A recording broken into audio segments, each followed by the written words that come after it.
तिष्ठम स्थापितं येन भूतले स्वयं रूप कदा मह्यं ददाति स्वपदान्तिकम् वन्देऽहं श्रीगुरु श्रीयुतपद कमलं श्रीगुरु वैष्णवांच च श्रीरूपं साग्रजातं सहगण रघुनाथं वितं तं सजीवं स्वाद्वैतं सावधूतं परिजं सहितं कृष्ण चैतन्य देवं श्री राधा कृष्ण पादान सहगण ललिता श्री विशाखा वितांत च नम ओम विष्णु पादाय कृष्ण प्रेष्ठाय भूतले श्रीमते भक्ति वेदांत स्वामिनि इति नामिने नमस्ते सारस्वती देवे गौरवाणी प्रचारिणे निर्विशेष शून्यवादी पाश्चात्य देश धारिणे वांछा कल्पतरुभ्यश्च कृपा सिन्धुभ्य एव च पतितानां पावनेभ्यो वैष्णवेभ्यो नमो नमः। नमो महावदान्याय कृष्ण प्रेम पदायते कृष्णाय कृष्ण चैतन्य नामने गौरत्मिषे नमः। हे कृष्ण करुणा सिंधु दीन बंधु जगतपते गोपेश गोपिका कांत राधा कांत नमस्तुते तप्त कांचन गौरांगी राधे बिंदाबनेश्वरी विश्वानुसुते देवी परमामी हरि प्रिये नीलांचल निवासाय नित्याय परमात्मने बलभद्र सुभद्रायाम जगन्नाथाय ते नमः।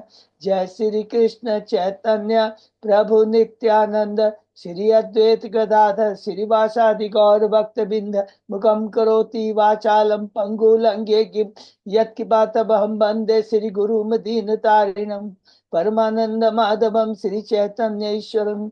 हरे कृष्ण कृष्ण कृष्ण हरे हरे हरे राम राम राम हरे हरे। श्री श्री मंगलाचरण की जय, शिला प्रभुपाद की जय। हरे कृष्णा। आज के इस चेतन चर्चा में सभी भक्तों का हार्दिक स्वागत है। सभी भक्तों के चरणों में मेरा सादर दंडवत प्रणाम है। राधा माधव राधा गोविंद गुरु आचार्य परम वैष्णव की असीम कृपा से हम सब भक्त लोग मिलकर के चेतन चरित्र के ऊपर चर्चा कर पा रहे हैं। हम लोगों ने पिछले अध्याय के अंदर में जो 7 अध्याय पढ़े हैं बहुत ही इंपॉर्टेंट है। तत्व के बारे में जाना है, क्योंकि चेतन महाप्रभु हम लोगों ने पढ़ा दूसरे अध्याय में कहते हैं कि तत्व को जानने में कभी आलस नहीं करना चाहिए। बहुत इंपॉर्टेंट है। जब तक तत्व को हम नहीं जानेंगे तो हमारे इन पंच तत्व जय श्री कृष्ण चैतन्य नित्यानंद अद्वैताचार्य गदाधर श्रीवास के प्रति हमारी क्या भक्ति जागृत नहीं होगी। और इस कलयुग के अंदर में आगे हम लोग अभी 8वें अध्याय में पढ़ रहे हैं, बिना पंच तत्व की कृपा करे, क्योंकि स्वयं चेतन बाबू स्वयं कृष्ण है, भक्त के रूप में है। तो ये बहुत हमारे ऊपर सौभाग्य है गुरु आचार्यों के, हम सब भक्त में मिल करके तत्व के ऊपर हम लोगों ने बहुत सुंदर से चर्चा किया 16 श्लोकों के माध्यम से, जिनको मंगलाचरण कहते हैं। चैतन्य महाप्रभु 48 वर्ष तक इस धरा पर थे, 24 साल तक गृहस्थ आश्रम में, जिसको हम लोग उनकी बाल लीला कहते हैं। और उसके बाद की लीला को क्या बोलते हैं? अंत लीला, शेष लीला, शेष लीला बोलते हैं। शेष लीला के 2 भाग हैं। पहला भाग क्या है? वो है मध्य लीला, और बाकी मध्य लीला क्या है? 6 साल तक का है। और उसके बाद में जो 18 साल बचते हैं, उसके अंदर में 6 साल चेतन महाप्रभु पूरी में ही रहते हैं, लेकिन भक्त लोगों को बुलाते, आना जाना चलता रहता है। लेकिन लास्ट के जो 12 साल होते हैं वो पूरा गंभीरा में रहते हैं, किसी से नहीं मिलते हैं, खाली विशेष करके उनके संग में रामानंद राय और दामोदर स्वरूप दामोदर रहते हैं। ये बहुत सुंदर है। तो ये जो तत्व जो हम लोगों ने पढ़ा, ये पूरा हम लोग पढ़ेंगे। तो सबको रिपीट कर लेते हैं। 24 साल गृहस्थ आश्रम में, जिसकी बाल लीला है, जिनकी गृहस्थ के पहले की जीवन की लीला है, बाल लीला न या कुछ भी कह लीजिए, गृहस्थ लीला कह लेंगे। और उसके बाद में जो है 24 साल, जिसको है शेष लीला, जिसके अंदर में 6 साल वो है आवागमन करते हैं, जिसको पूरी मध्य लीला के अंदर देखिए 6 साल है। 6 साल में कितना मध्य लीला सबसे बड़ा चैप्टर है, क्योंकि इसके अंदर में चेतन महाप्रभु साउथ इंडिया टूर जाते हैं, वृंदावन टूर जाते हैं, पूरा उसके अंदर में रूप सनातन गोस्वामी को शिक्षा देते हैं, उनको वृंदावन भेजते हैं, नित्यानंद को बंगाल भेजते हैं। बहुत सुंदर लीला। ये 6 साल का जो आना जाना आवागमन है, ये हुआ 6 साल। ये सारे शेष लीला के अंदर आते हैं, कोई कंफ्यूजन नहीं कीजिएगा। शेष लीला में 3 भाग है। पहला तो मध्य लीला, जिसमें चैतन्य महाप्रभु आना जाना करते हैं, माने पुरी में रहते हुए वो जाते हैं पहले साउथ इंडिया टूर, फिर आते हैं, फिर वृंदावन टूर जाते हैं। इसी के अंदर में सारे ऊपर कृपा करते हैं, षड गोस्वामियों के ऊपर वो कृपा करते हैं, और वही षड गोस्वामियों को वो कहाँ भेजते हैं? वृंदावन। केवल नित्यानंद प्रभु जो उनके विस्तार है, उनको बंगाल भेजते हैं नित्यानंद, जो भी नित्यानंद तुलसी आनी जा रही। तो पहले मंगलाचरण के हम लोगों ने जो 6 श्लोक है चैतन्य महाप्रभु के तत्व के ऊपर, जिसको हम लोगों ने पहला अध्याय, दूसरा अध्याय, तीसरा अध्याय, 4 अध्याय में कंप्लीट किया। पहला अध्याय में हमने देखा चैतन्य महाप्रभु सॉरी कृष्ण प्रभु नमस्कार करते हैं किसको?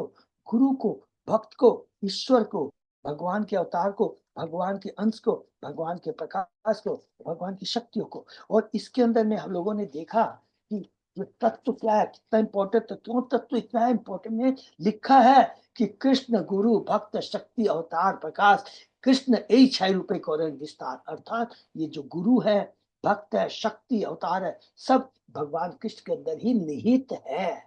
ये बहुत इंपॉर्टेंट तत्व हमने जाना। दूसरे अध्याय में स्वयं कृष्ण के बारे में, कृष्ण तत्व के बारे में जाना। दूसरा तत्व क्या है? कृष्ण ही ब्रह्म, परमात्मा और भगवान है, ये दूसरे अध्याय। तीसरे अध्याय में हमने देखा भगवान चैतन्य महाप्रभु के प्राकट्य के बाह्य कारण। तो बाह्य कारण क्या होते हैं? ये बहुत हमको लगता है ठीक है, भगवान ने आया। पहला क्या है कि युग अवतार, कलयुग आ गया था, कलयुग का युग धर्म है, हरि नाम संकीर्तन है।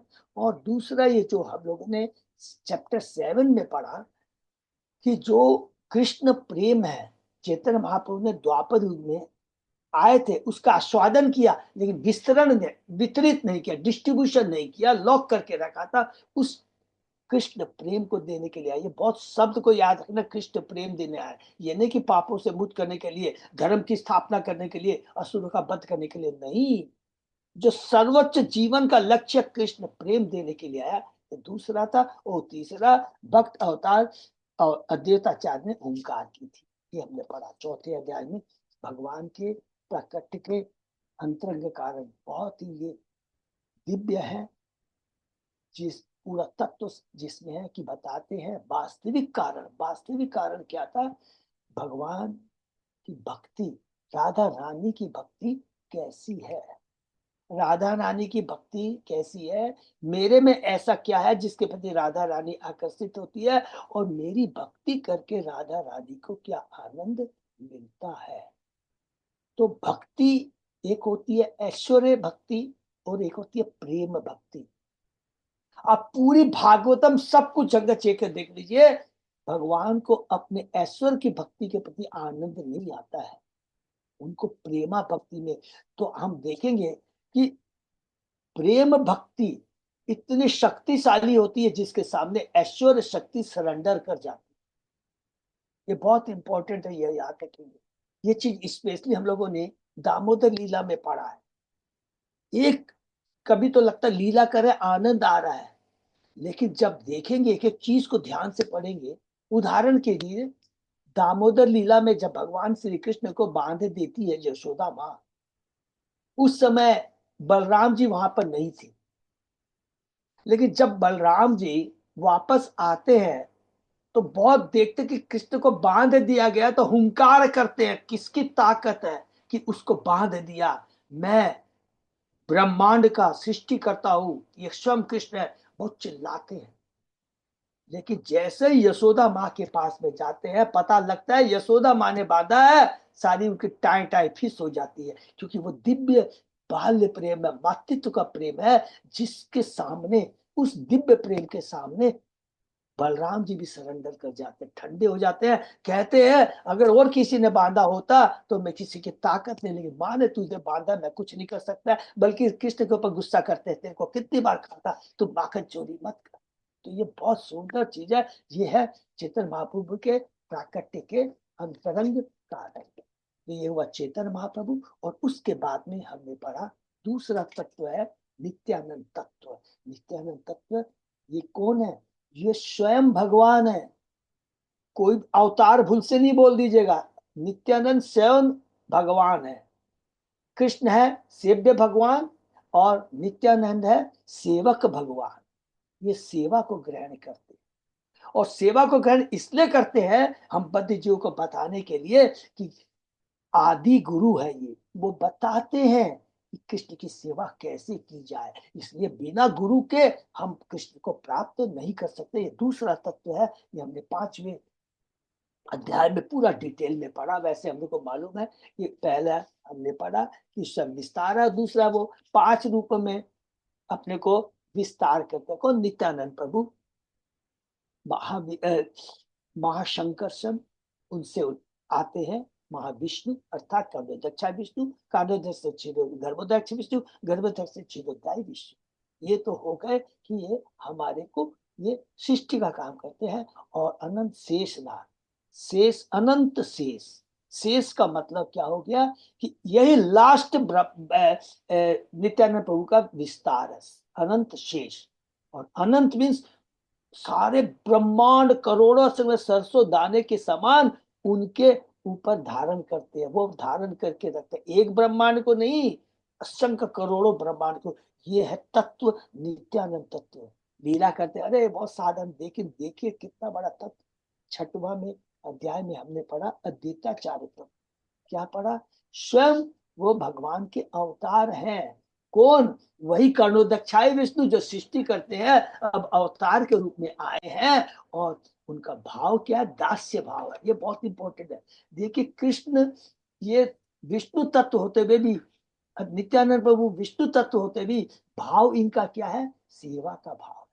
अद्वैताचार्य इसलिए कहलाते हैं, भगवान से अभिन्न है और प्रचार का कार्य करते हैं, इसलिए आचार्य कहलाते हैं। 6वां अध्याय में पढ़ा। 7वें अध्याय के अंदर में हमने पढ़ा पंच तत्व के बारे में, पूरा बहुत डिटेल में पढ़ा।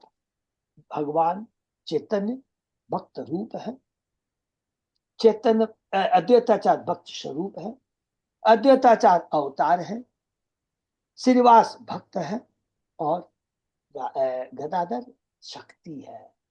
ये हमने पढ़ा। और इसके बाद में फिर बहुत डिटेल में हमने पढ़ा, चूंकि ये कृष्णराज कविराज पंच तत्व के बारे में बात कर रहे हैं, लेकिन सेकंड पार्ट में जाके हमने क्या पढ़ा पूरा कि किस प्रकार ये जो कृष्ण प्रेम है द्वापर युग में लॉक किया हुआ था, आकर के अनलॉक करते हैं। पहले उस प्रेम का खुद आस्वादन करते हैं, उसके बाद में भक्तों को बांटते हैं। और किस प्रकार बनारस के अंदर में जो प्रकाशानंद सरस्वती है, कट्टर मायावादी है, उनकी चेतना को कैसे वो परिवर्तन करते हैं, हरि नाम की महत्ता को बताते हैं, और वेदांत के बारे में बताते हैं। वेदांत के बारे, हरि नाम के बारे में तो कितना बताया कि मेरे गुरु ने कहा कि केवल इसी मंत्र का उच्चारण करो, क्योंकि हम जैसे कलयुगों के लिए और कोई दूसरा विधि नहीं है हरि नाम को छोड़ कर करके। और फिर बताते हैं, अरे मायावादियों, तुम लोग कहते हो वेदांत का दर्शन नहीं किया। वेदांत का मतलब क्या? ज्ञान का अंत होता है। वेदांत का मतलब है कृष्ण को जानना, कृष्ण के संबंध को जानना, कृष्ण को पाने की विधि को जानना, और प्रयोजन, जीवन का लक्ष्य क्या उसको जानना। यही पूरा वेदांत का सार है, संबंध, अभिधेय और प्रयोजन। और अंत में हमने पढ़ा कि बहुत सुंदर बात कहते हैं, जो पिछले आज हमने कंप्लीट किया। कहते हैं कि महाप्रभु ने नित्यानंद को प्रचार कार्य के लिए बंगाल भेज दिया था, और सनातन और रूप गोस्वामी को उन्होंने कहा भेजा? वृंदावन भेजा। हर जगह भगवान का उद्देश्य है। क्यों भेजा उन दोनों को? इसलिए भेजा, उस समय सारे जो क्या बोलते हैं, जो भगवान के धाम है लुप्त हो चुके थे। धाम धाम बोलेंगे, लुप्त हो चुके थे, नंबर 1। दूसरा विग्रह की स्थापना करना, और तीसरा प्रचार करना। ये 3 काम थे रूप गोस्वामी को सनातन गांव को वृंदावन भेजने का। तो हमने ये भी पढ़ा कि सनातन गोस्वामी ने मदन मोहन मंदिर की स्थापना की, रूप गोस्वामी ने गोविंद देव की, जीव गोस्वामी जो भतीजे सनातन और रूप गोस्वामी के, उन्होंने राधा दामोदर की स्थापना की, मैन ली थी। फिर लोकनाथ स्वामी ने, गोकुलानंद और श्यामानंद स्वामी ने श्याम सुंदर मंदिर की स्थापना की। और लास्ट जो फिनिश करते उसमें कहते हैं, हमें बिना किसी भेदभाव के पंच तत्व का सम्मान करना चाहिए, पंच तत्व का उच्चारण करना चाहिए, उनको नमस्कार करना चाहिए। कब? हरे कृष्ण महामंत्र का करने के पहले। अगर ये बहुत जरूरी है, बहुत इंपॉर्टेंट है। सच पूछा जाए, कोई भी कार्य शुरू करने के पहले पंच तत्व का हमें क्या करना चाहिए, उच्चारण करना चाहिए, और उनको भीतर से, अगर सामने नहीं है तो मानसिक रूप से नमस्कार करना चाहिए, तभी हम प्रचार कार्य आगे कर सकते हैं। ये समाप्त हुआ, 7वां। 8वां अध्याय में मैं ये बताना चाहेंगे कृष्णराज कविराज गोस्वामी कि ये मैंने चेतन चरितमित क्यों लिखी। दो पार्ट में, सेकंड पार्ट में ये बात लिखेंगे, लेकिन फर्स्ट पार्ट में जो हम लोगों ने जो कुछ भी पिछले क्लास में पढ़ा, उसमें फिर यही रिपीट किया गया है कि चैतन्य पंच तत्व को साधारण नहीं लेना चाहिए। हमें भी किसी भी प्रचार उत्सव के पूर्व, विशेषतः हरे कृष्ण महामंत्र का जप कीर्तन के पूर्व, पंच तत्व के नामों का उच्चारण करना चाहिए और उनको नमस्कार करना चाहिए। पंच तत्व के चरणों का स्मरण करने से गूंगा व्यक्ति हरि बोल कवि बन जाता, हरि बोल। लगड़ा व्यक्ति पर्वतों को नाम सकता है और अंधा व्यक्ति आकाश में तारों को देख सकता है। जो पंचतत्व की महिमा को स्वीकार नहीं करता और केवल कृष्ण की दिखावा करता है कि मैं कृष्ण भक्त हूं, उसे न तो श्री कृष्ण की कृपा प्राप्त हो सकती है और न ही वह अपने परम लक्ष्य की ओर बढ़ सकता है। जो कृष्ण को पूर्ण पुरुषोत्तम भगवान स्वीकार नहीं करता और श्री चैतन्य महाप्रभु के उन भगवान के कृष्ण में रूप में नहीं दिखते, माने दोनों चीज बोल रहे हैं कि कृष्ण को एक्सेप्ट करता है, चैतन्य महाप्रभु को एक्सेप्ट नहीं करता, या चैतन्य महाप्रभु को एक्सेप्ट करता है, किसको एक्सेप्ट करता, दोनों ही अपराधी है, दोनों ही असुर है। तो बहुत इंपॉर्टेंट चीज है, हम याद। श्री चैतन्य महाप्रभु ने विचार किया, क्या किया देखिए, हम लोग जो 10वां श्लोक पर बहुत पावरफुल है। जब चैतन्य महाप्रभु पहले तो बाल लीला करते थे, बहुत मजाक करते थे, जो कृष्ण ने अपने द्वापर युग में बचपन में युग किया, गोपियों के वस्त्र चुराना, इसको चुटकी कर देना, गोपा से वही सारी लीलाएं चैतन्य महाप्रभु अपने बचपन में नवदीप में करते थे। लेकिन बाद में वो सीरियस हो, क्योंकि भगवान का अवतार है, भगवान को प्लानिंग है कि उनको क्या करना है। उसके बाद में वो सीरियस होते हैं और हरिनाम का प्रचार करना चाहते हैं, लेकिन कभी कभी गोपी भाव में आ जाते हैं। तो दूसरे जो लोग देखते थे जाके कंप्लेन करते थे, अरे ये अपने को बोलता है कृष्ण का भक्त, ये करता है, ये तो कभी गोपी भाव में आता है, कैसी कैसी हरकतें कर रहा है। चेतन महाप्रभु ने सोचा, क्या सोचा, ये बहुत इंपॉर्टेंट पॉइंट है। चेतन महाप्रभु ने ये नहीं सोचा कि मेरे ईगो की बात है, ये मेरा मेरा बदनाम करें। चेतन महाप्रभु कहते हैं मेरे प्रति अगर कोई गलत शब्द यूज करता तो नरक में चला जाएगा, मेरे चलते वो नरक में चला जाए, ये बर्दाश्त नहीं है भगवान को। मैं तो यहाँ आया हूँ उद्धार करने के लिए, कृष्ण प्रेम प्राप्त करने के लिए, तो नरक में चला जाएगा। इसलिए चेतन महाप्रभु ने संन्यास ले लिया। बहुत सुंदर, इतना तत्व है ना। संन्यास ले लेते हैं, सब लोग का हृदय पिघल जाता है, अरे ये वो नहीं है। और सब कुछ अपनी माता को त्याग देते हैं, अपनी सुंदर पत्नी को त्याग कर करके हरिनाम कीर्तन में लग जाता है। तो चेतन महाप्रभु कहते हैं कि इसलिए महाप्रभु ने संन्यास ग्रहण किया, लोगों को नरक में जाने से बचाने के लिए। हरि बोल। श्री चेतन महाप्रभु ने उन सामान्य लोगों पर अपनी महत कृपा प्रदान करने के लिए संन्यास ग्रहण किया, जो उन्हें साक्षात राधा कृष्ण के रूप में नहीं मानते थे, उनको साधारण व्यक्ति मानते थे। ये उद्देश्य है उनका संन्यास लेने का। यहाँ तक हमने पढ़ा, उसके आगे हम लोग और आज बढ़ेंगे। तो पंच तत्व का क्या महत्व है ये पढ़ रहे हैं, और कृष्णराज के विराज गोस्वामी ने ये ग्रंथ क्यों लिखा। तो ये चीज हम लोग पहले भी डिस्कस करें, लेकिन एक एक चीज को हमको डिटेल में पढ़ेंगे, सौभाग्य मिला है। उसके आगे जस्ट मैं पहले थोड़ा बता दूं कि भक्ति की शाखाओं के बारे में पढ़ेंगे। खोपड़ी में घुस नहीं सकता है, लेकिन कृपा मिली है सब लोग भक्त को मिलकर, इसको हम लोग पढ़ते चले जाएंगे। जिसके पास में है तो रिकॉर्डिंग भी कर, नोट भी कर सकते हैं, अदरवाइज समझ में तो आ जाएगा ना कि चैतन्य भक्ति भी चैतन्य महाप्रभु की जो है शाखाएं हैं, भक्ति की शाखाएं, नित्यानंद की शाखाएं, फिर अद्वैताचार्य और गदाधर की शाखा के बारे में ये हम लोग पढ़ेंगे।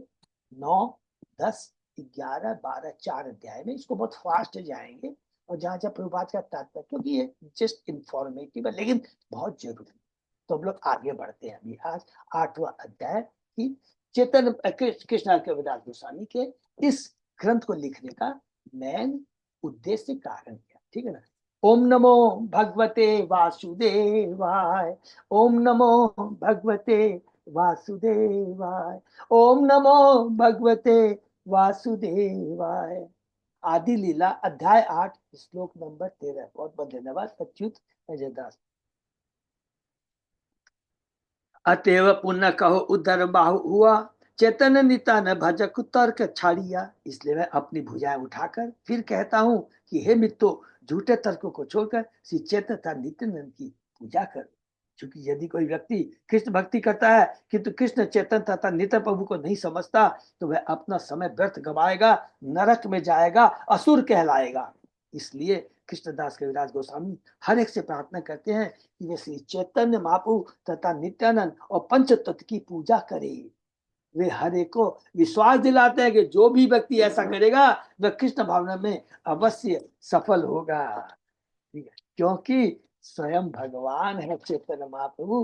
फर्क इतना है, भक्त के रूप में आए हैं, राधा की कांति को लेकर के आए हैं। यदि बात तार्किक है, तर्क से प्रमाण, तर्क शास्त्र सिद्ध जय जय से ही सेव्यमान। तर्क शास्त्री कहते हैं जब तक तर्क द्वारा ज्ञान प्राप्त कर लिया जाए तब तक भला कोई आराध्य के बारे में निश्चय कैसे कर सकता है।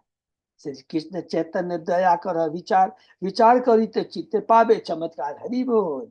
यदि आप सचमुच तर्क में रुचि रखते हैं तो इसका आप प्रयोग श्री चैतन्य बाबू की कृपा पर कीजिए। हरि बोल। यदि आप ऐसा करेंगे तो पाएंगे कि यह अत्यंत अद्भुत है। अरे तर्क करना है तो इसके ऊपर तर्क करो कि चैतन्य महाप्रभु कितने कृपालु महाबदान अवतार है, इसके ऊपर चर्चा करो, इसके बारे में समझो, लोगों को बताओ। ये है, नहीं तो सारा कुतर्क कहलाएगा, कुतर्क। इस संदर्भ में श्री भक्ति सरस्वती ठाकुर की टीका कि सामान्य लोग जीवन के बारे में अपनी संकुचित विचारधारा के कारण अनेक प्रकार के मानवोपयोगी कार्य खोज निकालते हैं, आविष्कार करते हैं, बहुत कुछ करते हैं, किंतु श्री चैतन्य महाप्रभु द्वारा चलाए जाने वाले मानव कल्याण कार्य भिन्न है, वो आध्यात्मिक है।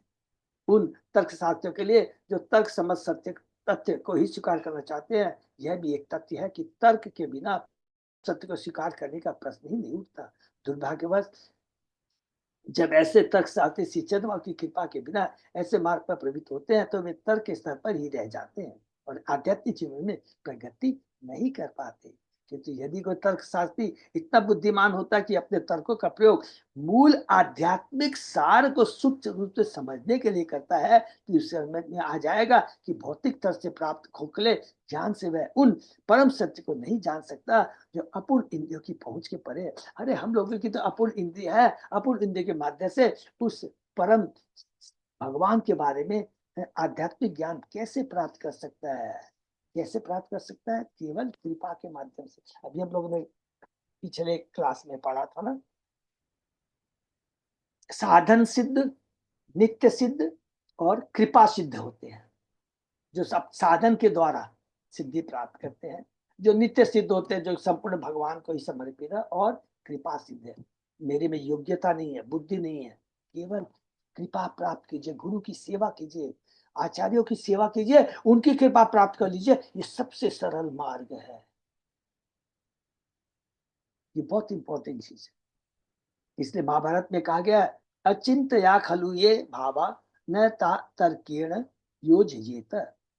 जो सांसद प्राणियों की कल्पना या चिंतन शक्ति के परे, भला उस तक केवल तर्क वितर्क द्वारा कैसे पहुंचा जा सकता है?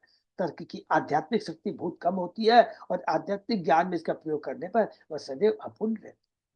सांसारिक तर्क प्रस्तुत कर मनुष्य प्राय परम सत्य के विषय में गलत निष्कर्ष पर पहुंचता है और ऐसे निष्कर्ष मनुष्य सियार जैसी योनि को प्राप्त होता है। कारण हमारे में तो कुबुद्धि है, हम सोचते बहुत ज्ञानी है, तर्क करने में लग जाते हैं और तर्क करते करते करते वो अपनी थ्योरी स्टेब्लिश कर देते हैं। जो भगवान कहना चाहते हैं उसको अपनी थ्योरी प्रस्तुत कर देते हैं, नरक में जाते हैं, सियार की योनि मिलती है उनको। इसीलिए प्रभुपाद जी डरते थे और उन्होंने क्लियर लिखा अपनी Gita, Bhagavad Gita as it is, अपने मन से उन्होंने एक फुल स्टॉप कॉमा तक नहीं लगाया है। इतना होने पर भी जो लोग तर्क और न्यायदासी चेतन भाव के सिद्धांत को समझने के इच्छुक है, उनका स्वागत है। कृष्णदास के विधान उन्हें इस पर संबोधित करते हैं, आप श्री चेतन महाप्रभु की कृपा की अग्नि परीक्षा कीजिए और यदि आप सचमुच तर्क शास्त्री है तो आप इस ठीक निष्कर्ष पर पहुंचेंगे कि चेतन भाव से अधिक कृपालु अन्य कोई नहीं है। वास्तविक में भावना होनी चाहिए मेरे कृष्ण के बारे में, मेरे महाप्रभु के बारे में, नित्य तत्व के बारे में, कितने महान है, कितनी उनकी कृपा है, उसके हिसाब से हमें चलना है। तो अवश्य हम अपने गंतव्य स्थान पर पहुंचेंगे, नहीं तो क्लीन बोल्ड हो जाएंगे। तर्कशास्त्री अन्य मानव कल्याणकारी कार्यों की तुलना चेतन भाव की कृपा में कार्यों से भले ही कर ले। यदि उनका निर्णय निष्पक्ष है तो वे यह समझ सकेंगे कि अन्य कोई मानवतावादी कार्य श्री चेतन भाव के कार्यों से बढ़कर नहीं है। यही सबसे बड़ा मानवतावादी कार्य है।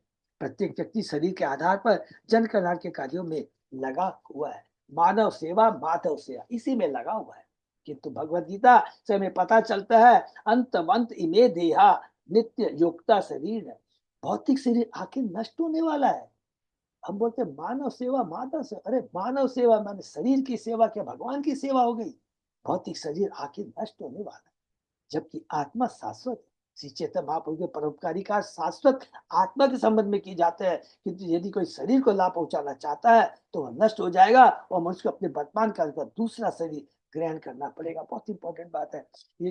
किसी को यदि कोई बोले ना मानव बाधा, इनको सिखा देंगे, अरे तुम शरीर से संबंधित सेवा करते हो, वो भी, उसका भी शरीर नष्ट हो जाएगा, तेरा भी शरीर नष्ट हो जाएगा, और दूसरा तेरे को जन्म भी भौतिक शरीर ही लेना पड़ेगा। तो तेरा फायदा क्या हुआ? तो कौन सा परोपकार किया?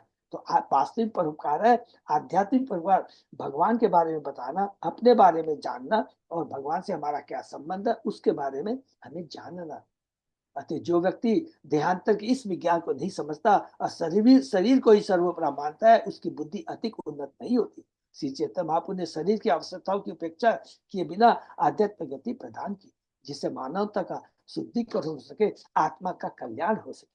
अतः यदि तर्कशास्त्री निष्पक्ष निर्णय करे तो वे पाएंगे कि श्री चैतन्य महाप्रभु महावदान अवतार अर्थात सर्वाधिक उदार अवतार है। यहाँ तक कि वे कृष्ण से भी अधिक उद्धार है, यहाँ तक कि वे कृष्ण से भी अधिक उद्धार है, क्योंकि कृष्ण भगवान ने तो दिव्य प्रेम का आस्वादन किया, लेकिन लॉक करके रखा था। लेकिन महाप्रभु ने भक्त रूप आकर करके बिना किसी योग्यता के जात पात करके एकदम लुटाना शुरू कर दिया। भगवान कृष्ण की यह अपेक्षा थी कि लोग उनकी शरण में आए, किंतु उन्होंने शिक्षक के समान भगवत प्रेम का खुलकर वितरण नहीं किया। इसलिए श्री रूप गोस्वामी ने श्री चैतन्य महाप्रभु को इन शब्दों में नमस्कार नमो महावदान्याय कृष्ण प्रेम प्रदाय थे, ये रूप गोस्वामी ने लिखा है। कृष्णाय कृष्णाय को कृष्णाय कृष्ण चैतन्य नाम ने गौरव विषय में भगवान कृष्ण ने भगवत गीता प्रदान की, हरि बोल, जिससे कृष्ण यथारूप समझे जा सकते हैं। किंतु श्री चैतन्य बाबू जो साक्षात कृष्ण, उन्होंने लोगों को बिना किसी भेदभाव के कृष्ण प्रेम प्रदान किया, इसलिए महावदान्य अवतार है। ये देखिए, सच पूछा जाए तो जब तक प्रभुपाद जी का प्रकट नहीं हुआ था चैतन्य महाप्रभु के बारे में, हो सकता बंगाल के लोग थोड़ा बहुत जाने, कोई जानता ही नहीं था। ये तो प्रभुपाद जी की कृपा है जो उन्होंने आकर प्रकट किया। अरे स्वयं भगवान श्री कृष्ण जो है, स्वयं भगवान है, वही चैतन्य महाप्रभु है। हरि बोल। बहु जन्म करे यदि श्रवण कीर्तन तबु न पाए कृष्ण पदे प्रेम धन। यदि कोई हरे कृष्ण महामंत्र के जप में 10 अपराध करता रहता है तो वह चाहे अनेक जन्मों तक पवित्र नाम का जप करने का प्रयास क्यों न करे, उसे भगवत प्रेम प्राप्त नहीं हो सकेगा, जो इस जप का चरम लक्ष्य है। कि कृष्ण प्रेम प्राप्त करना कोई घबराने की बात नहीं है। इसीलिए हम लोग पंच तत्व का उच्चारण करते हैं। पंचतत्व भगवान सारी क्षमा माफ कर देते हैं। इसका मतलब नहीं कि जानबूझकर 10 नाम अपराध जो मालूम है वो नहीं करना है। इस संबंध में श्री भक्ति शास्त्री ठाकुर कहते हैं कि चैतन्य महाप्रभु को स्वीकार के बिना कोई व्यक्ति चाहे अनेक वर्षों तक हरे कृष्ण मंत्र का जप क्यों न करता है, उससे भक्ति पद प्राप्त होने की कोई संभावना नहीं है। ऐसा नहीं लिखा कि देरी से प्राप्त कर, कोई संभावना ही नहीं है। और पिछले तो हम लोगों ने पढ़ा कि जो चैतन्य महाप्रभु को नहीं मानता है वो असुर है। असुर भले कृष्ण को मानता हो, चैतन्य महाप्रभु को नहीं मानता, वो असुर है। मनुष्य को चाहिए कि चैतन्य महाप्रभु द्वारा शिष्टाष्टकम में दिए उपदेश का दृढ़ता से पालन। तृणादपि सुनीचे तरो अपनी सहिष्णुना अमान्य न मान्य देने के। मनुष्य को चाहिए कि अपने आप को सड़क पर पड़े तिनके से भी तुच्छ समझते हुए विनीत भाव से भगवत नाम का कीर्तन करे। मनुष्य को वृक्ष से भी अधिक सहिष्णु होना चाहिए, मिथ्या प्रतिष्ठा की भावना से पूर्णतः रहित होना चाहिए और दूसरों का सम्मान देने के लिए तत्पर रहना चाहिए। ऐसी चेतना में मनुष्य भगवान के प्रिय नाम के कीर्तन निरंतर कर सकता है। जो 10 प्रकार के अपराध से मुक्त होकर इस शिक्षा का पालन करता है वह कृष्ण भाव में सफल होता है और अंततः भगवत भक्ति प्राप्त करता है, भगवत प्रेम प्राप्त करता है। मनुष्य को यह जान लेना चाहिए कि भगवान तथा स्वयं भगवान अभिन्न है।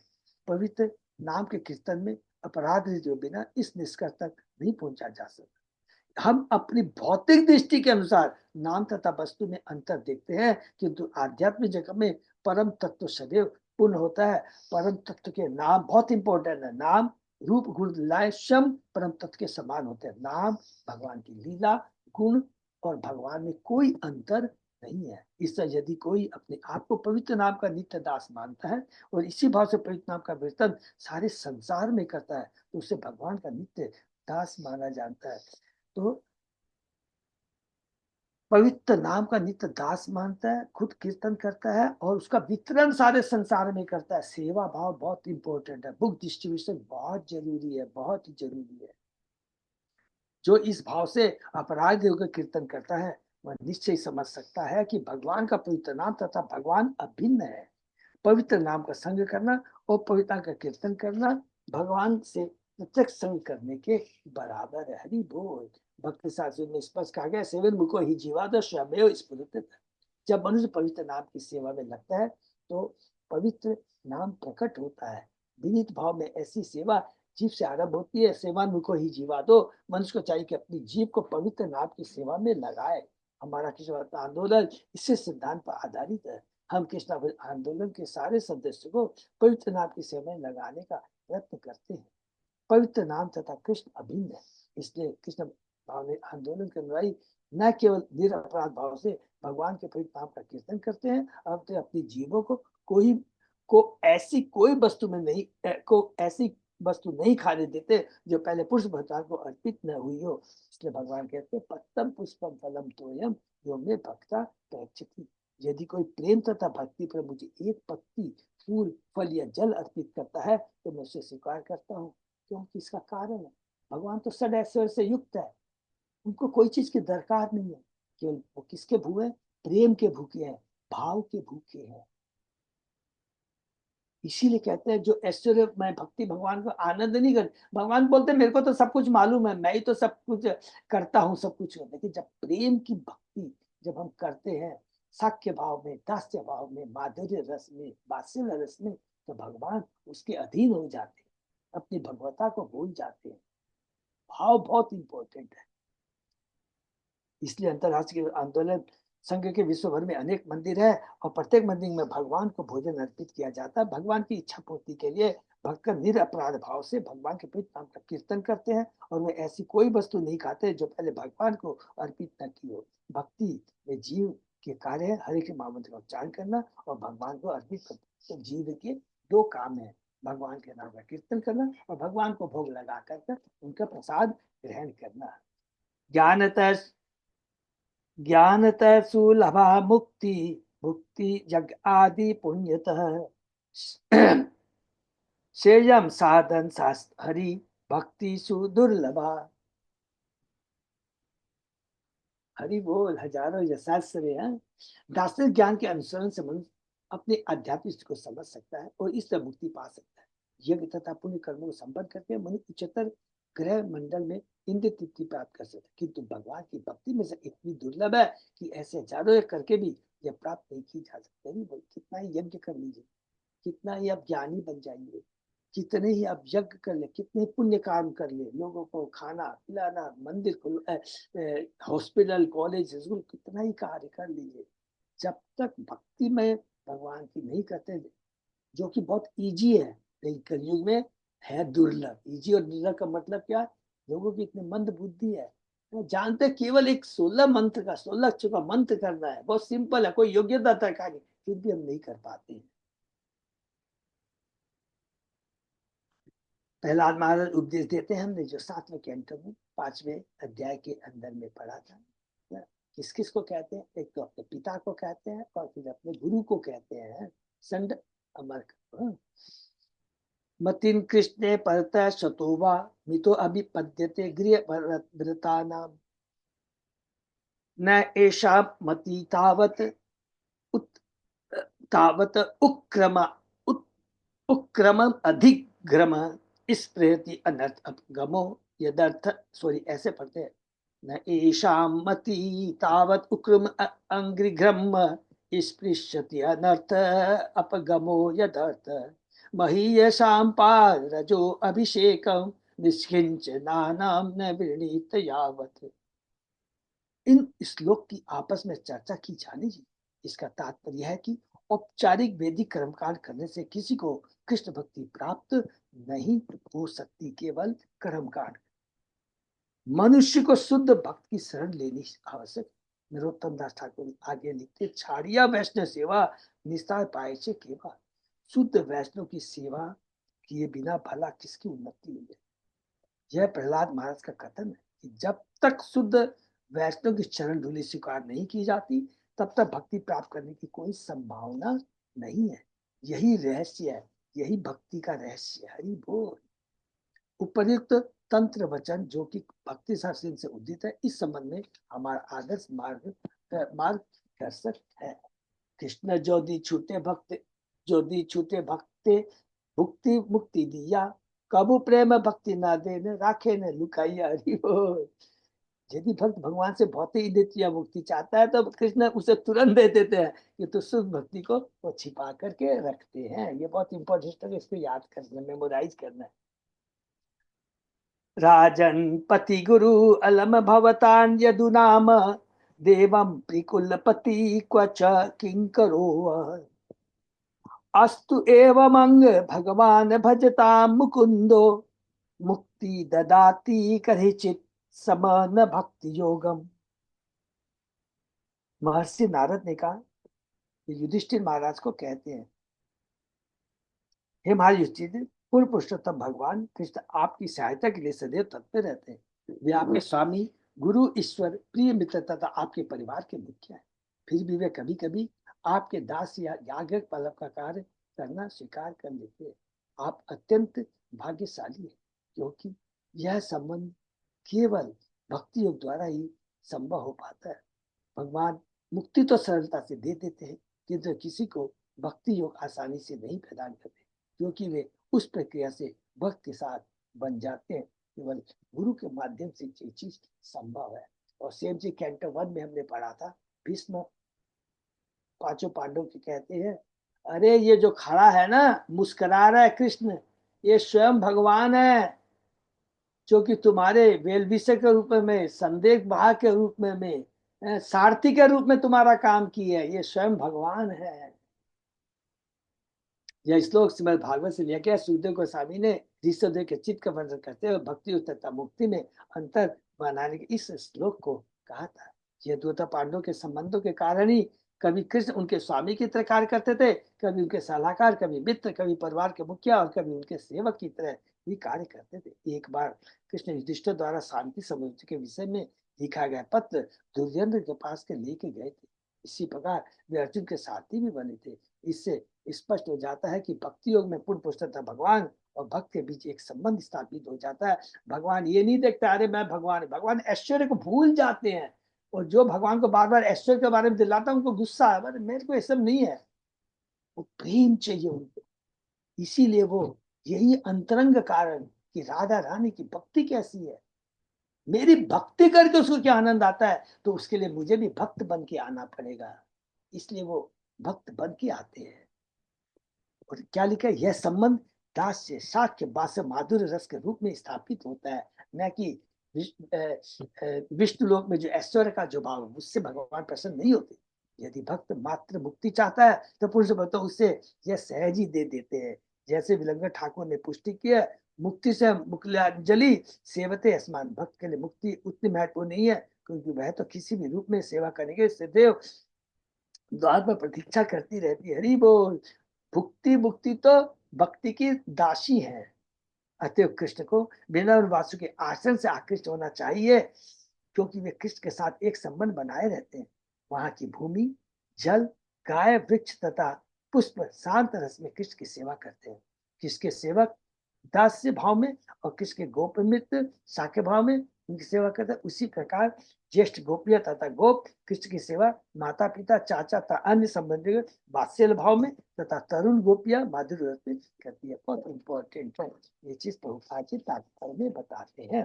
भक्ति करते समय मनुष्य को स्वाभाविक रूप से इन दिव्य संबंधों में से किसी एक में किसकी सेवा करने में उन्मुख होना चाहिए। यही जीवन की असली सफलता है। भक्त के लिए मुक्ति पा लेना अधिक कठिन नहीं है। यहाँ तक कि जो कृष्ण से संबंध स्थापित नहीं कर पाता, वह भी ब्रह्म तेज में तदाकार होकर मुक्ति प्राप्त कर सकता है। ज्ञानी बन कर करके, बिना कृष्ण की भक्ति कर कर करके, फल्गु बैरागी बन कर करके तो ब्रह्म ज्योति में जा सकते हैं। वहां से पुनः वापस आना पड़ेगा। यह साह्य मुक्ति कहलाती है। वैष्णवजन सायुज्य मुक्ति को कभी भी नहीं स्वीकार करते, यद्यपि वे मुक्ति के अन्य रूपों को यथा सारूप में सालों के साबित शास्त्री कभी कभी को स्वीकार करते हैं, लेकिन शुद्ध भक्त तो ये भी स्वीकार नहीं करता है। किसने कहा था, याद है हम लोगों को, ये देहूती, माता देहूती को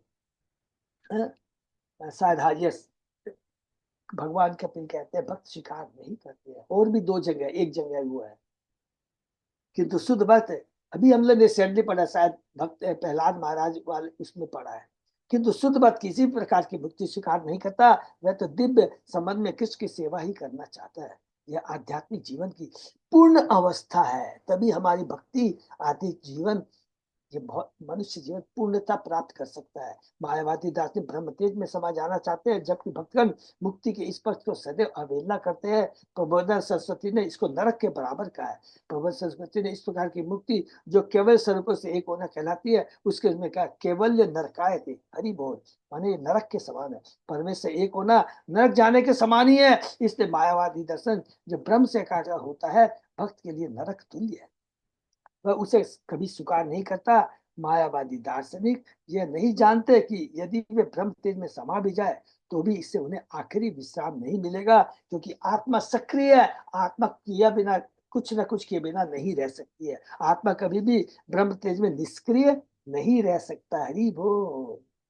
कुछ काल के बाद वह सक्रिय होना ही चाहेगा, किंतु पूर्ण पुरुष भगवान के साथ अपने संबंध को न जानने कारण उसमें आध्यात्मिक सक्रियता नहीं रहती। अतः और अधिक क्रियाशीलता उसे इस भौतिक जगत में गिरना ही पड़ता है। इसकी पुष्टि श्रीमद् भागवत में इस प्रकार हुआ, आधुनिक कृच्छेन परम पदम ततः पतंती अधो अनादृत युष्मत अंग्रिय।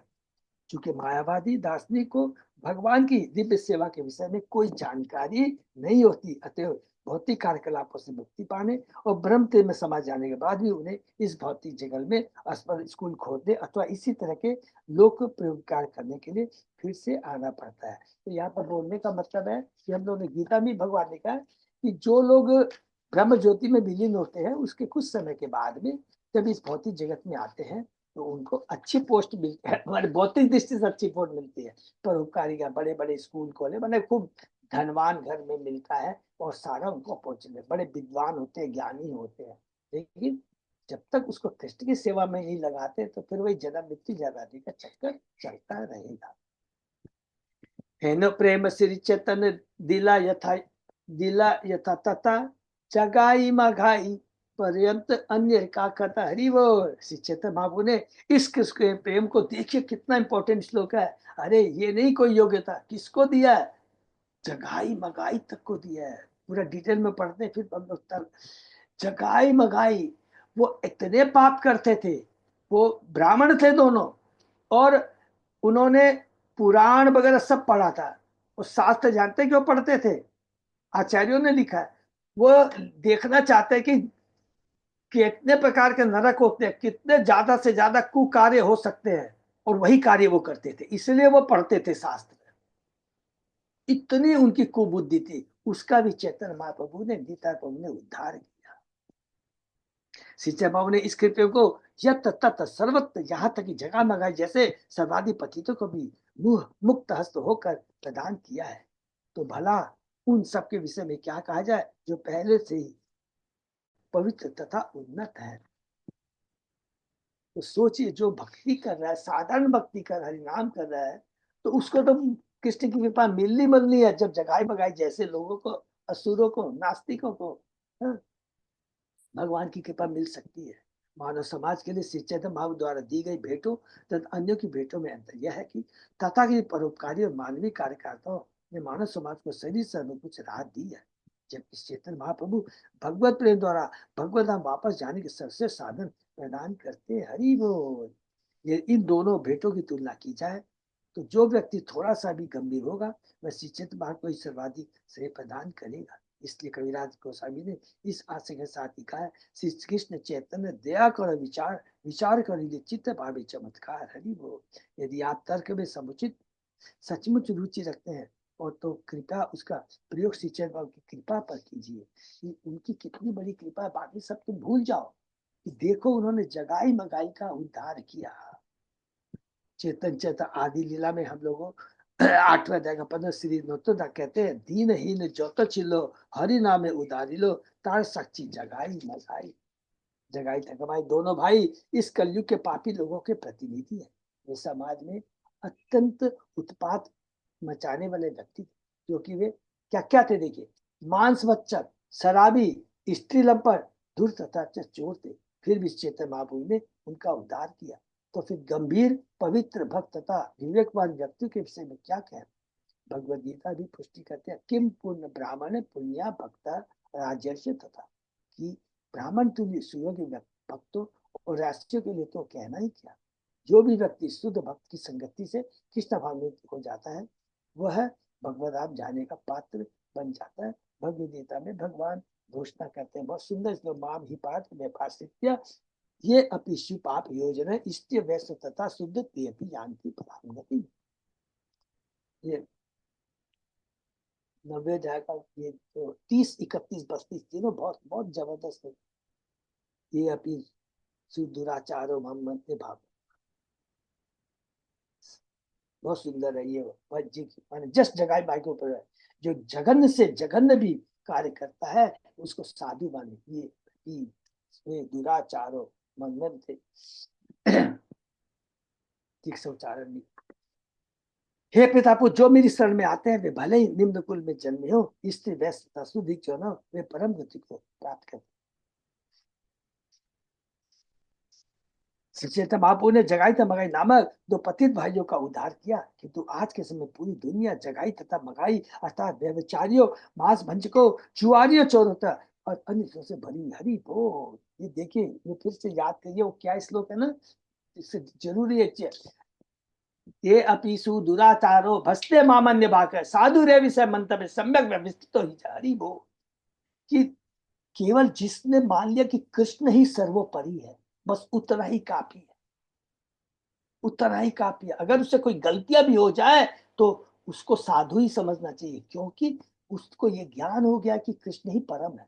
इसके विपरीत आज के युग में जो कहते मैंने ये परोपकार किया, ये परोपकार किया, सब गलत संगति में लगे हुए हैं, इसी को एडवांसमेंट कहते हैं। अर्थात 99% लोग जगाई मगाई है। बहुत इंपॉर्टेंट है। जो समाज में सभी तरह के उत्पाद करते हैं, ऐसे व्यक्तियों के कारण अब सामान्य व्यवहार जैसे हो चुके हैं। हरि बोल। शराबी, ब्रह्म व्यभिचारी, मांसाहारी, चोर या ठग होना अब बुरा नहीं माना जाता। लोग देखिए ऐसा है, घरों में वो शराब खाना बना के रखे, बोलते ये बहुत बड़ा एडवांसमेंट है। ऐसे ऐसे लोग हैं, कितना बड़ा दुर्भाग्य है। इसको साधारण बात माना जाता है, किंतु इसका अर्थ यह भी नहीं होता कि ऐसे व्यक्तियों के दुर्गुण मानव समाज को माया के चक्कर छुड़ाने में सहायता करेंगे। उल्टे ये लोग मानवता को भौतिक प्रकृति की कठोर प्रक्रियाओं में फंसा देंगे। मनुष्य के सारे कार्यकलाप भौतिक प्रकृति के गुणों के प्रभाव से संपन्न होते हैं, प्रकृति की मामानी गुणे करवानी से। चूंकि लोग अब तमोगुण तथा कुछ हद तक रजोगुण के प्रभाव में कार्य करते हैं और उनमें जरा सा भी सत्वगुण नहीं पाया जाता, इसलिए वे अधिकाधिक लोभी तथा कामी होते जा रहे हैं। क्योंकि इन गुणों की संगति करने का यही परिणाम होता है, दुष्परिणाम होता है।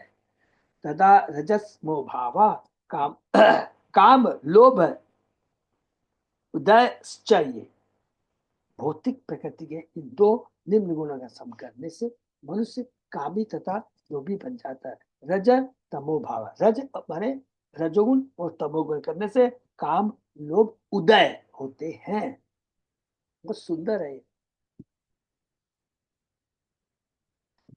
वस्तुतः आधुनिक मानव समाज हर व्यक्ति लोभी तथा कामी है, अतः उसके उद्धार का एकमात्र साधन क्या है? श्री चैतन्य भाव का संकीर्तन आंदोलन, जो सारे जगाई तथा महंगाइयों को सत्व गुण के सर्वोत्पन्न अर्थात ब्राह्मण संस्कृति तक ले जा सकता है। नष्टायेषु पत्येषु नित्यम भागवत सेता भगवती उत्तम श्लोके भक्ति भवती नैष्ट की तदा रजस्तमो भावा काम लोभा आदय एते अना एते एते अनाविधम स्थितम सत्य प्रसिद्धति। मानव समाज में फैली अस्त व्यस्तता को देखते हुए यदि कोई सचमुच सुखी शांति चाहता है तो उसे कृष्ण आंदोलन में सम्मिलित होना चाहिए और निरंतर भागवत धर्म में लग जाना चाहिए। इससे सारा अज्ञान तथा विषय वासना दूर हो जाते हैं और इनके दूर हो जाने में मनुष्य को लोभ तथा काम से छुटकारा मिल जाता है। लोभ आदयस्य, लोभ तथा काम से मुक्त होने पर मनुष्य में ब्राह्मण के गुण आ जाते हैं। और जब ब्राह्मण, क्योंकि ब्राह्मण संतोषी होता है इसलिए लिखा, और जब ब्राह्मण के गुणों वाला व्यक्ति अपगति करता है तब वह वैष्णव पद को प्राप्त कर लेता है। इसी वैष्णव पद पर पहुंचकर मनुष्य अपने शुद्ध भगवत प्रेम को जागृत कर सकता है और ऐसा करते उसका जीवन सफल हो जाता है। आज के मानव समाज में विशेष रूप से तमोगुण ही पोषित हो रहा है। यद्यपि रजोगुण के भी कुछ लक्षण विद्यमान है। काम तथा लोभ से भरे होने के कारण संसार की सारी जनसंख्या में अधिकांश लोग शूद्र हैं तथा कुछ वैश्य हैं और धीरे धीरे केवल शुद्ध बनते जा रहे हैं। सामान्यवाद शुद्धों का आलंबन है और पूंजीवाद वैश्यों के लिए। शुद्धों तथा वैश्यों की आपसी लड़ाई से समाज की पतित अवस्था के कारण धीरे धीरे साम्यवादी विजयी होंगे और ऐसा होते समाज में जो कुछ बचा है वह भी विनष्ट हो जाएगा। वो चीज अभी हो रहा है, सब चीज है शेड्यूल का, सब जो भी कुछ देखे बहुत इंपॉर्टेंट चीज है। गवर्नमेंट सब अपने स्वार्थ में, नेता लोग ऐसा काम कर रहा है। अब बहुत से सिंपल चीज देखिए, शूद्र को आप स्पेशल प्रेफरेंस दे करके उसको बड़े बड़े आप पोस्ट पे रख देंगे तो उनकी योग्यता ही नहीं। और भगवान बार बार लिखते हैं ब्राह्मण क्षत्रिय वैश्य शूद्र को उनकी योग्यता के अनुसार उन्हों को ब्राह्मण क्षत्रिय वैश्य निर्धारित किया जाता है। लेकिन अभी सारा विपरीत है, सब अपने स्वार्थ में, सीट के चक्कर में वो इन लोगों को प्रोत्साहन दे रहे हैं। यदि साम्यवादी मनोवृत्ति का कोई मुकाबला कर सकता है तो वह कृष्ण भावना आंदोलन है, जो साम्यवादी में भी साम्यवादी समाज की असली चेतना जगा सकता है। साम्यवादी विचारधारा के अनुसार सरकार को ही वस्तु का मालिक होना चाहिए, लेकिन किस आंदोलन इस धारणा को विस्तार देते हुए ईश्वर को प्रत्येक वस्तु के स्वामी के रूप में सिखाई। अरे वो लोग इसे नहीं समझ सकते क्योंकि उन्हें ईश्वर की कोई धारणा नहीं है, किंतु किस आंदोलन उन्हें ईश्वर को समझने तथा समझने में सहायक बन सकता है कि हर वस्तु ईश्वर की है, किसी की नहीं है। क्योंकि हर वस्तु ईश्वर की संपत्ति है और सारे जीव मनुष्य ही नहीं अपितु पशु पक्षी वृक्ष आदि भी ईश्वर की संतानें हैं। अतः हर एक को भगवान चेतना के साथ ईश्वर पर आश्रित रहकर जीने का अधिकार है। कृष्ण आंदोलन का यही सार तत्व है। स्वतंत्र ईश्वर प्रेम निगुण भांडार विलाइल जारे तारे ना केलो विचार। पूर्व पुरुष भगवान के रूप में श्री चैतन्य महाप्रभु पूर्णतः स्वतंत्र, अतः वे अत्यंत गुह्य रूप से संचित वरदान भगवत प्रेम को बिना भेदभाव के हर एक को व्यतीत कर सकते। हरि बोल। भगवान चैतन्य के आंदोलन का यही लाभ है। यदि कोई किसी प्रकार से भी हरे कृष्ण आंदोलन के संपर्क में आता है तो चाहे वह शूद्र हो, वैश्य हो या जगाई मगाई या इससे भी नीच हो, आध्यात्मिक चेतना में उसकी प्रगति होती है और उसमें तुरंत ही भगवत प्रेम विकसित हो जाता है। अब हमें इसका वास्तविक अनुभव है कि सारे विश्व में यह आंदोलन एकमात्र हरे कृष्ण महामंत्र के कीर्तन से अनेक लोगों को भगवत बना रहा है। वस्तुतः श्री चैतन्य महाप्रभु सारे विश्व के गुरु के रूप में प्रकट हुए हैं। वे अपराधियों तथा निर्दोषों में भेदभाव नहीं करते। कृष्ण प्रेम प्रदायते, वे हर एक को मुक्त हस्त से भगवत प्रेम प्रदान करते हैं। इसका वास्तविक अनुभव किया जा सकता है क्योंकि अगले श्लोक में बताया गया है। अद्यापि ये देख चते नाम जय लॉय, कृष्ण प्रेम में पुलकाश्रु विहंगल से हो। चाहे कोई अपराधी या निर्दोष, यदि कृष्ण श्री कृष्ण चैतन्य महाप्रभु नित्यानंद का कीर्तन कोई अभी भी करता है तो वह भाव विभोर होता है, उसकी आंखों में आंसू आ जाते हैं। ये देखिए कितनी इंपॉर्टेंट बात है। प्राकृतिक सहजी जो निताई और राधे श्याम का कीर्तन करता है उन्हें भागवत निष्कर्ष का बहुत कम ज्ञान होता है और वे वैष्णव विधि विधानों का पालन बहुत कम ही करते हैं, किंतु चूंकि वे भज निताई गौर का कीर्तन करते हैं अतः उनके कीर्तन से तुरंत ही अश्रु तथा आनंद तिरेक के अन्य भाव लक्षण प्रकट हो आते हैं। यद्यपि वे वैष्णव दर्शन सिद्धांतों को नहीं जानते और ज्ञान में अधिक उन्नत नहीं होते, किंतु वे इन लक्षणों से बहुत से लोगों को अपने न्यायी हो जाने के लिए आकृष्ट कर निसंदेह उनके भावाश्रु अंततः उनके सहायक बन सकते, क्योंकि शुद्ध भक्त के संपर्क में आते ही उनके जीवन सफल हो जाएंगे। यहाँ तक कि प्रारंभ में निताई गौर के पवित्र नाम का कीर्तन करने के पश्चात भगवत प्रेम के मार्ग में उनकी प्रगति तेजी से दिखाई देने पड़ती है। हरि बोल। तो हम लोग यहीं पर ध्यान देते हैं। यहाँ पर कृष्णदास के विराज गोस्वामी देखिए स्टार्टिंग में एक ही चीज बता रहे हैं, कुछ नहीं और पूरा डेट एक ही चीज बता रहे हैं, ये कलयुग है और हम उसको और ऐड में करके लिख रहे हैं हम वास्तव में बहुत ही भाग्यशाली है। बोले अरे प्रभु जी कलयुग में भाग्यशाली, यस, सुंदर गोल्डन अपॉर्चुनिटी मिली है, इतना डिस्काउंटेड रेट में हम लोगों को मिला है कि केवल हरि नाम का कीर्तन करने से कृष्ण प्रेम की प्राप्त हो जाती है, जो कि जीवन का परम लक्ष्य है। ये हमको जानना है बार बार कि कृष्ण प्रेम की प्राप्ति नहीं तो कितने बड़े बड़े यज्ञ कर लीजिए, कितने की क्वालिफिकेशन हो जाए, कितने पाखंडी लोग को बुला करके कुछ भी जप करवा लीजिए, यज्ञ करवा लीजिए, टोंटा करवा लीजिए, कुछ भी करवा लीजिए, कुछ नहीं होने वाला है। ये समय की व्यर्थता है, समय बहुत कम है। कल युग में आयु ज्यादा से ज्यादा सच पूछा जाए तो 90-80 बोलना ही उचित, 100 तो बहुत दुर्लभ है, नहीं के समय बहुत कम है। और अभी हम लोग इस सब में लग जाएंगे कि मेरे को माने इसमें और थोड़ा सा हम लोग समझेंगे, पता नहीं कितना हम लोग हम लोग कहते हैं बड़े बच्चों को ये पढ़ा देना, ये करना है, फॉरेन में भेजना है, ये करना है। देखिए दुर्गति ही दुर्गति हो रही, क्योंकि जब चैतन्य महाप्रभु हमारे इस्कॉन के संस्था को प्रभुपाद जी वहां फॉरेन में जाकर अमेरिकन जो कि सारे ऐश्वर्य है, नशे में मस्त है, उनको उन्होंने भक्त बना दिया। और वही प्रभुपाद जी के आचरण सिद्धांत को उनके आंदोलन में हम नहीं जोड़ रहे हैं।